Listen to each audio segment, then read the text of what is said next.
BMC news live from Kochi Malayalam വാർത്തകൾ നിങ്ങൾക്കായി അവതരിപ്പിക്കുന്നത് Cochin Kalabhavan Angamaly franchise powered by heal life Thottakkattukara Nasrath villas and BMC production Angamaly.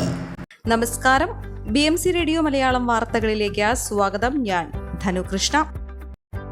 Kochi metro പ്രവർത്തന ലാഭമുണ്ടാക്കുന്ന സ്ഥാപനമായി വളർന്നത് അഭിമാനകരമാണെന്ന് മന്ത്രി പി രാജീവ് പറഞ്ഞു. Kochi metro electric bus service Kalamassery bus സ്റ്റാൻഡിൽ ഫ്ളാഗ് ഓഫ് ചെയ്യുകയായിരുന്നു ഇദ്ദേഹം.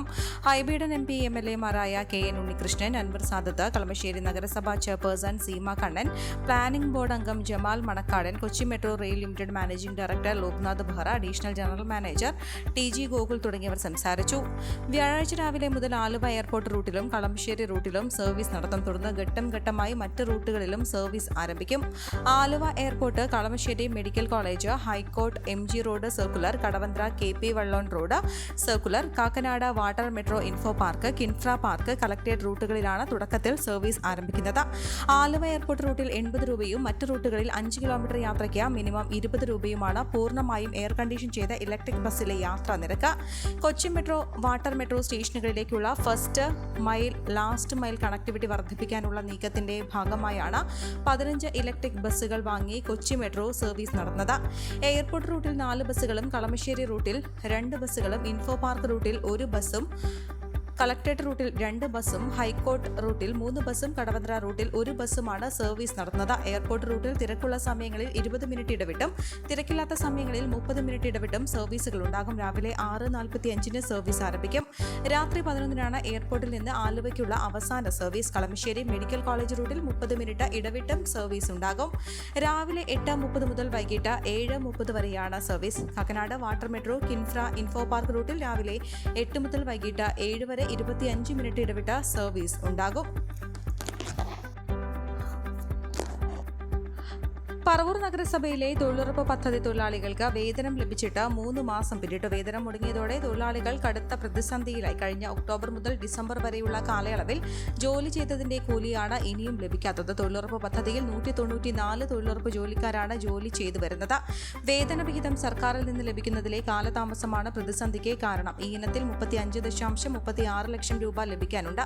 കൂടാതെ PMIY ഭവന നിർമ്മാണ വേളയിൽ 90 ദിവസത്തെ കൂലി അപേക്ഷകന് അനുകൂലമായി നൽകാനുണ്ട്. ഈ ഇനത്തിൽ 2018 മുതൽ ഗഡുക്കളായി 5.29 ലക്ഷം ഇനിയും വിഹിതം ലഭിക്കാത്തതിനാൽ നൽകാൻ കഴിഞ്ഞിട്ടില്ല. നഗരസഭാ വിഹിതം 2 ലക്ഷം, സംസ്ഥാന വിഹിതം 50,000 രൂപയും കേന്ദ്ര വിഹിതം 1,50,000 ലക്ഷവുമാണ്. കൂടാതെ അധിക വിഹിതമായി കൂലി ഇനത്തിൽ 90 ദിവസം 331 രൂപ കണക്കാക്കിയാൽ 4,29,790 രൂപയും ഗുണഭോക്താവിന് നൽകണം. ഈ തുക വീട് നിർമ്മാണത്തിന് അപേക്ഷ നൽകിയവർക്കും ഉൾപ്പെടെയാണ് നൽകാനുള്ളത്. ക്ഷീര കർഷകർക്ക് പാല് സൊസൈറ്റികളിൽ നൽകുന്ന അളവിന് ആനുപാതികമായി സബ്സിഡി പദ്ധതിയിൽ ഉൾപ്പെടുത്തി ഓഗസ്റ്റ് മുതൽ നൽകേണ്ട ആനുകൂലമായ 9.80 ലക്ഷം ഉൾപ്പെടെ കുടിശ്ശികയാണ്. 3 ഇനങ്ങളിലായി 50.45 ലക്ഷം രൂപ സർക്കാരിൽ നിന്ന് വിഹിതമായി ലഭിച്ചാലേ നഗരസഭയ്ക്ക് വേതനം ഉൾപ്പെടെ നൽകാൻ സാധിക്കൂ.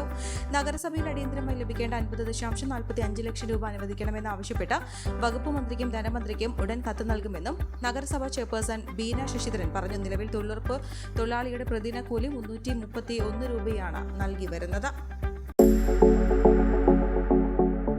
കോവിഡാനന്തര കാലഘട്ടത്തിൽ ജീവിതശൈലി രോഗങ്ങളുള്ളവർക്ക് സന്തുലിതമായ ആരോഗ്യ പരിപാലനത്തിന് ആലുവയ്ക്കടുത്ത് തോട്ടക്കാട്ടുകര ജംഗ്ഷനിൽ ഹീൽ ലൈഫ് തുറന്ന പ്രവർത്തനം ആരംഭിച്ചിരിക്കുന്നു.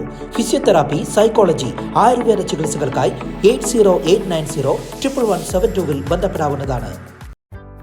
കുണ്ടന്നൂർ മേൽപ്പാലത്തിൽ വ്യത്യസ്ത അപകടങ്ങളിൽ 3 പേർക്ക് പരിക്ക്. KSRTC ബസ് യാത്രികരായ ചേർത്തല സ്വദേശി രാജേന്ദ്ര പ്രസാദ്, ആലപ്പുഴ തകഴി സ്വദേശി അമൽ മുകുന്ദ് എന്നിവർക്കും കാർ ഡ്രൈവർ ആലപ്പുഴ സ്വദേശിക്കുമാണ് പരിക്കാരുടെയും നില ഗുരുതരമല്ല. ലക്ഷർ ആശുപത്രിയിൽ ശുശ്രൂഷ നൽകി. ചൊവ്വാഴ്ച രാത്രിയായിരുന്നു ബസ് അപകടം. അപ്രോച്ച് റോഡും പാലവും തമ്മിലുള്ള ഉയര വ്യത്യാസമാണ് അമിത വേഗത്തിലായിരുന്ന ബസിന്റെ നിയന്ത്രണം വിടാൻ കാരണം. ആലപ്പുഴ ഭാഗത്തേക്ക് പോകുകയായിരുന്നു ബസ്. ഇന്നലെ ഉച്ചയോടെയായിരുന്നു കാർ അപകടം. ആലപ്പുഴ ഭാഗത്തേക്ക് പോകുകയായിരുന്ന കാർ നിയന്ത്രണം വിട്ട് പാലത്തിന്റെ കൈവരിയിൽ ഇടിച്ച് നിൽക്കുകയായിരുന്നു. MC റോഡിൽ കാഞ്ഞിരക്കാട് യാത്രക്കാരനെ ആക്രമിച്ച് പണം തട്ടിയ കേസിൽ 3 പേർ പിടിയിൽ. കാഞ്ഞിരക്കാട് ചെറുപ്പള്ളി വീട്ടിൽ ഹുസൈൻ, പുത്തൻകുരിശ് വാരിക്കോല്, ചേലാമഠത്തിൽ മനോഹ സാജു, കാഞ്ഞിരക്കാട് കോന്നംകുടി ആസിഫ് എന്നിവരെയാണ് പെരുമ്പാവൂർ പോലീസ് പിടികൂടിയത്. തിരുനാവായി സ്വദേശി അബ്ദുൾ ഷമീറിനെയാണ് കഴിഞ്ഞ ദിവസം രാത്രി 8:30 ആക്രമിച്ചത്. വാഹനം ഒതുക്കി ഭക്ഷണം കഴിക്കാൻ ഇറങ്ങി ഇദ്ദേഹത്തിന്റെ സമീപത്തെത്തിയ സംഘം 500 രൂപ ഗൂഗിൾ പേ ചെയ്താൽ പണമായി തരാമോ എന്ന് ചോദിച്ച് പേഴ്സിൽ നിന്ന് പണമെടുത്തപ്പോൾ ആക്രമിച്ച് 2000 രൂപ തട്ടിപ്പറിക്കുകയായിരുന്നു. ഇൻസ്പെക്ടർ TM സൂഫി, SI മാരായ PM റാസിക, റിൻസൺ തോമസ് എന്നിവരാണ് അന്വേഷണ സംഘത്തിൽ ഉണ്ടായിരുന്നത്. പ്ലൈവുഡ് കമ്പനിയിൽ തീപിടുത്തത്തിൽ ലക്ഷങ്ങളുടെ നഷ്ടം. ചെമ്പാരക്കുന്ന് വടക്കേപ്പുറം ഏഴിപ്പുറം പ്രീമിയർ വിനിയർ പ്ലൈവുഡ് കമ്പനിയിൽ പുലർച്ചെയാണ് തീപിടുത്തമുണ്ടായത്. പെരുമ്പാവൂർ, പട്ടിമറ്റം, കോതമംഗലം, മൂവാറ്റുപുഴ, ആലുവ, അങ്കമാലി എന്നീ നിലയങ്ങളിൽ നിന്ന് 7 യൂണിറ്റും 35 സേനാംഗങ്ങളും 6 മണിക്കൂർ ശ്രമിച്ചാണ് തീ പൂർണ്ണമായും അണച്ചത്. Veneer plywood, cutting machine, dryer sheet മുതലായവയ്ക്കും തീപിടിച്ചു. കാരണം വ്യക്തമല്ലെന്നും അഗ്നിരക്ഷാസേനയെ അറിയിച്ചു.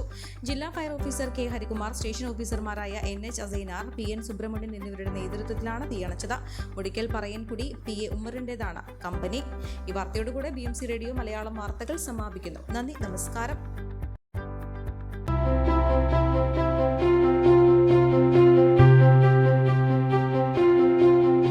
അങ്കമാലി പ്രദേശത്തെ കലാവിദ്യാർത്ഥികൾക്ക് സുവർണ അവസരം. ലോക പ്രശസ്ത കലാവിദ്യാലയമായ കൊച്ചിൻ കലാഭവന്റെ അങ്കമാലി ഫ്രാഞ്ചൈസി കരയാമ്പറമ്പിനടുത്ത് എളവൂർ കവലയിലുള്ള സ്പ്രിംഗ്ഫീൽഡ് കെട്ടിടത്തിൽ പ്രവർത്തനം ആരംഭിച്ചിരിക്കുന്നു. Classical dance, cinematic dance, Carnatic music, Zumba dance എന്നീ വിഷയങ്ങളിൽ പ്രഗത്ഭരായ അധ്യാപകർ ക്ലാസുകൾ നയിക്കുന്നു. കൂടുതൽ വിവരങ്ങൾക്ക് ബന്ധപ്പെടുക 9995208614.